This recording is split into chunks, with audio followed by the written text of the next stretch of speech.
So week one, we're going to start with the basics. We're going to start by introducing primary movement skills, those pieces and parts of movements that you guys just learned about that can't really be broken down any further than what they already are. And to give you guys an example of what that kind of looks like, take the squat for example. A lot of us would find it easy to take a client and show them how to do a squat and have them start squatting on day one and then start coaching the movement.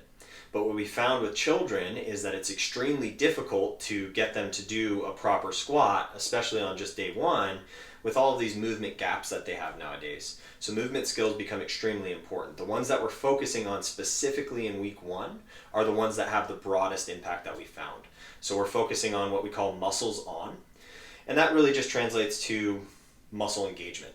A huge portion of the Brand X method that is key to our program is motor control, okay, which means time under tension in solid positions. So we need to teach them how to keep their muscles engaged and not just relax through full range of motion, but rather utilize the musculature that we want them to use so that we can make these positions stronger later on when we introduce load moving forward. So muscles on, you're also going to see bracing in there or strong tree. So strong tree is the cue that we utilize for this age group, Explore Express.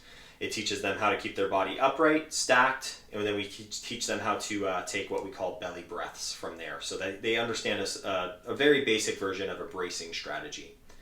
Lastly is the waiting in the outfield cue. Waiting in the outfield is equivalent to a hinge pattern. So we're teaching them how to utilize their glutes, their hamstrings, the greater musculature of their hips, all while maintaining a neutral spine before we teach them something like the squat pattern where kids tend to be more quad dominant and shift forward into their toes, let their knees slide forward, all things that we want to avoid for injury purposes later on, once again, when we introduce load or they start playing sports. So taking those things into consideration, that's where we're going to start.